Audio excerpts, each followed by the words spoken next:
बिस्मिल्लाहिर्रहमानिर्रहीम। अस्सलाम वालेकुम। मैं डॉक्टर शाहिद रज़ा आपको वेलकम कहता हूँ। आज हम बात कर रहे हैं असेसमेंट को हम कितने तरीक़ों से क्लासीफाई कर सकते हैं। तो 4 इम्पॉर्टेंट क्लासिफिकेशन मेथड हम इसमें डिस्कस करेंगे। लेकिन सबसे पहले जैसे पिछले लेक्चर्स में हम बात कर रहे थे असेसमेंट के हवाले से, तो असेसमेंट बुनियादी तौर पर है क्या, ये प्रोसेस क्या है असेसमेंट का, इसको एक नज़र देख लेते हैं और फिर आगे बढ़ते हैं। The process of gathering, recording, interpreting, using and communicating information about a child's progress and achievement during the development of knowledge, concepts, skills and attitudes. देखिए, इसके ऊपर अगर आप गौर करें तो बहुत सारे वर्ड्स आपने अभी सुने होंगे और आप सोच रहे होंगे कि इसकी आपको अंडरस्टैंडिंग कैसे होगी कि प्रोसेस ऑफ असेसमेंट क्या है। इसमें तो बहुत सारी चीज़ें आ गई हैं, तो मैं इसको सिंप्लीफाई करके आपके सामने रख देता हूँ, अभी आपको इसकी समझ आ जाएगी। देखिए, जब हम बच्चे के नॉलेज और बच्चे के कंसेप्ट्स, बच्चे के स्किल्स और उसके एटीट्यूड को डेवलप कर रहे होते हैं, इस डेवलपमेंट के प्रोसेस के दौरान हम क्या करते हैं कि बच्चे की जो प्रोग्रेस है, बच्चे की जो अचीवमेंट है, उसका लेवल है अचीवमेंट का, उसको हम गैदर कर रहे होते हैं, उस इन्फॉर्मेशन को हम रिकॉर्ड कर रहे होते हैं, उसकी हम कोडिंग कर रहे होते हैं, इंटरप्रेट कर रहे होते हैं और उसके साथ साथ उनको हम कम्युनिकेट करते हैं फर्दर आगे, जहाँ स्टेक होल्डर्स हैं, बच्चे के साथ कनेक्टेड लोग हैं, वो उसका टीचर है, वो उसके पेरेंट्स हैं, वो अदारे हैं, वो पॉलिसी मेकर्स हैं, वो करिकुलम डेवलपर्स हैं, वो डिफरेंट इंस्टीट्यूट्स हैं, उनके साथ हम शेयर करते हैं, कम्युनिकेट करते हैं। तो ये सारे का सारा जो प्रोसेस कहलाता है, ये प्रोसेस ऑफ असेसमेंट कहलाता है। तो यहाँ तक तो आपको क्लियर हो गया। अब हम बात करते हैं जो हमने बात करनी है आज के इस लेक्चर में, और वो है कि असेसमेंट को हम कितनी तरह से क्लासीफाई कर सकते हैं। तो 4 सिंपल तरीके हैं इसकी क्लासिफिकेशन के। पहला, नेचर ऑफ असेसमेंट की बुनियाद पर हम कर सकते हैं। दूसरा, फॉर्मेट ऑफ असेसमेंट के हवाले से किया जा सकता है। तीसरा, हम करते हैं कि इसका असेसमेंट का यूज़ जो है इन क्लासरूम इंस्ट्रक्शन, उसके हवाले से करते हैं। और चौथा है कि मेथड ऑफ इंटरप्रेटिंग रिज़ल्ट्स, यानी असेसमेंट के जो रिज़ल्ट्स आते हैं उनको जो इंटरप्रेट किया जाता है, तो उस हवाले से भी हम इसको क्लासीफाई करते हैं। अब हम एक एक को मुख्तसरन देख लेते हैं। पहला, नेचर ऑफ असेसमेंट की अगर हम बात करें तो इसमें 2 चीज़ें आपके सामने आती हैं। एक है टिपिकल परफॉर्मेंस असेसमेंट और दूसरी है मैक्सिमम परफॉर्मेंस असेसमेंट। अभी आगे जाके मैं आपको बताऊंगा कि टिपिकल परफॉर्मेंस असेसमेंट और मैक्सिमम परफॉर्मेंस असेसमेंट में बुनियादी फ़र्क क्या है। दूसरा, इसका जो क्लासिफिकेशन है वो है फॉर्मेट ऑफ असेसमेंट के हवाले से, और इसके फॉर्मेट में 2 चीज़ें फिर आप जहन में रखेंगे। एक है फिक्स्ड चॉइस असेसमेंट और दूसरी है कम्प्लेक्स परफॉर्मेंस असेसमेंट। ये भी आगे जाके मैं आपको इसकी थोड़ी डिटेल बताता हूँ।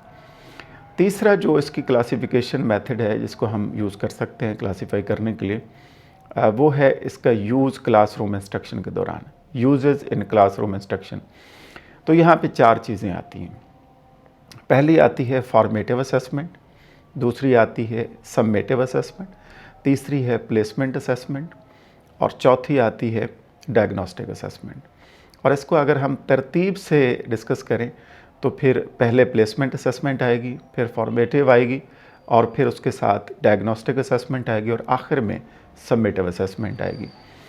और चौथा जो इसकी क्लासिफिकेशन है वो मेथड के हवाले से है interpreting results, methods of interpreting results, यानी जो रिज़ल्ट्स आते हैं उसके हवाले से भी हम उसको जो इंटरप्रेट करते हैं असेसमेंट के रिज़ल्ट्स को, उसके हवाले से कौन कौन से मेथड हैं उस हवाले से भी हम इसको क्लासीफाई करते हैं। तो 2 तरह से किया जा सकता है। एक है नॉर्म रेफरेंस्ड असेसमेंट और दूसरी है क्राइटेरियन रेफरेंस्ड असेसमेंट। तो आइए अब हम बात करते हैं नेचर ऑफ असेसमेंट की। जो 2 टाइप्स हमने डिस्कस की थी क्लासिफिकेशन की, और सब डिवाइड किया था हमने इसको मैक्सिमम परफॉर्मेंस असेसमेंट और टिपिकल परफॉर्मेंस असेसमेंट में। तो इसको थोड़ा देख लेते हैं और समझते हैं। देखिए, परफॉर्मेंस असेसमेंट में जो मैक्सिमम परफॉर्मेंस असेसमेंट है नेचर ऑफ असेसमेंट के हवाले से, उसमें आप एक बात याद रखेंगे कि इसमें हम किसी भी इंडिविजुअल को, और वो इंडिविजुअल ज़ाहिर है एक स्टूडेंट होता है, लर्नर होता है, और उसको हम ये देखते हैं कि वो सबसे बेस्ट क्या दे सकता है। यानी उसकी बेस्ट परफॉर्मेंस को हम देखते हैं। इसीलिए टर्म यूज़ हुई है मैक्सिमम परफॉर्मेंस असेसमेंट। और इसको देखने के लिए हम डिफरेंट टूल यूज़ करते हैं, टेस्ट यूज़ करते हैं। जैसे ख़ास तौर पे एप्टीट्यूड टेस्ट जो है वो दिया जाता है, और इसी तरीके से अचीवमेंट टेस्ट जो है वो लिया जाता है। तो इससे पता चलता है कि स्टूडेंट की जो मैक्सिमम परफॉर्मेंस है, उसकी जो बेस्ट परफॉर्मेंस है, वो किस तरीके से हमारे सामने आती है। एप्टीट्यूड टेस्ट जो है इसको कहते हैं, एप्टीट्यूड रुझान को कहते हैं, यानी आपका किस तरफ रुझान है। एक बच्चे का अगर हम एप्टीट्यूड टेस्ट ले रहे हैं तो हम उसी तरीके से जिस फील्ड से रिलेटेड हम देखना चाहते हैं कि इसका रुझान किस तरफ है, वो एक अच्छा टीचर बन सकता है, या वो एक अच्छा डॉक्टर बन सकता है, वो एक अच्छा इंजीनियर बन सकता है, वो एक अच्छा आईटी साइंटिस्ट बन सकता है। तो उसी हवाले से हम जो है वो क्वेश्चन स्टेटमेंट्स हम उसमें देते हैं और बच्चे से वो टेस्ट ले लेते हैं, और जब वो अटैम्प्ट करता है तो उसके रिज़ल्ट से हमें आइडिया होता है कि इस बच्चे का रुझान किस तरफ है, यानी उसका एप्टीट्यूड किस साइड पे है। और जिसमें वो हाईएस्ट मार्क्स लेता है, इट मीन्स कि हमें पता चलता है कि फ्यूचरिस्टिक पॉइंट ऑफ व्यू से उसका जो रुझान है, उसका जो एप्टीट्यूड है वो इस फील्ड की तरफ है। तो ये हमारे लिए आसान हो जाता है इस असेसमेंट से कि हम उसका जो फील्ड है उसको मुतय्यन कर सकते हैं, उसको राइट पाथ पे, करेक्ट पाथ पे जो है हम गाइड कर सकते हैं। इसी तरीके से हम बच्चों की अचीवमेंट मालूम करने के लिए कि कौन बेहतरीन परफॉर्म करता है, कौन बेस्ट परफॉर्मेंस देता है, तो उसके लिए अचीवमेंट टेस्ट जो है वो हम बनाते हैं। और ये अचीवमेंट टेस्ट जो है वो सारे आप देते रहते हैं और इससे आप गुज़रे होंगे। इसके साथ हम दूसरी बात करें तो वो है typical performance assessment. Typical performance assessment वो होती है कि जिसमें हम किसी भी इंडिविजुअल को नेचुरल जो सेटिंग्स होती हैं और नेचुरल कंडीशंस होती हैं उसमें हम देखना चाहते हैं कि वो किस तरीके से परफॉर्म करता है। टिपिकल परफॉर्मेंस उसकी क्या होती है, यानी जो हमने एप्टीट्यूड टेस्ट की बात की इससे पहले, मैक्सिमम परफॉर्मेंस असेसमेंट की बात की, उसमें हमने अचीवमेंट टेस्ट की बात की, तो वो तो एक कंट्रोल्ड कंडीशंस हैं जिसमें आप बच्चे को वो टेस्ट देते हैं और उससे मालूमात आती हैं, रिज़ल्ट आते हैं। लेकिन अगर आप किसी बच्चे को नेचुरल कंडीशन में देखना चाहें तो फिर टिपिकल परफॉर्मेंस असेसमेंट की जाती है, और उसके लिए जो टूल यूज़ होते हैं वो बच्चे का एटीट्यूड आप देखते हैं, इसी तरीके से बच्चे की इंटरेस्ट देखते हैं, बच्चे की मोटिवेशन देखते हैं, उसकी पर्सनैलिटी इन्वेंट्रीज़ हैं, उससे आपको पता चलता है। ऑब्जर्वेशनल टेक्निक्स यूज़ की जा सकती हैं, इसी तरीके से पीयर अप्रेजल है, ये टेक्निक यूज़ की जा सकती है। ये वो टेक्निक हैं, ये वो टूल्स हैं कि जिसकी वजह से आप बच्चे की टिपिकल परफॉर्मेंस असेसमेंट जो है वो कर सकते हैं। तो नेचर ऑफ असेसमेंट के हवाले से दो तरह से हमने डिस्कस किया है कि हम असेसमेंट को क्लासीफाई कर सकते हैं, मैक्सिमम परफॉर्मेंस असेसमेंट और टिपिकल परफॉर्मेंस असेसमेंट। देखिए, और आखिरी बात करेंगे हम कि बाय फॉर्मेट ऑफ असेसमेंट किस तरीके से हम इसका जायज़ा ले सकते हैं। फॉर्मेट ऑफ असेसमेंट के हवाले से पहली जो है वो fix choice assessment. Fix choice assessment जो है वो efficient measurement of knowledge and skills के हवाले से आप मालूम करना चाहते हैं कि कौन सा बच्चा, कौन सा इंडिविजुअल, कौन सा स्टूडेंट मेजरमेंट आप करना चाहते हैं, उसके नॉलेज के हवाले से मालूम करना चाहते हैं वो कितना एफिशिएंट है, कितना अंडरस्टैंडिंग रखता है, कितना नॉलेज रखता है। तो उसके हवाले से आप फिक्स चॉइस असेसमेंट जो है वो यूज़ कर सकते हैं। तो इसमें फ़िक्स चॉइस आइटम्स जो है वो आप बनाते हैं और फिर उससे आपको आइडिया होता है जब बच्चा उसको अटेम्प्ट करता है। तो इसमें standardised MCQs, multiple choice question बनाए जाते हैं, इसमें फिल इन दी ब्लैंक बनाई जाती है, इसमें मैचिंग एक्सरसाइज, मैचिंग आइटम जो है वो बना दिए जाते हैं, इसमें ट्रू फॉल्स आइटम बनाए जाते हैं।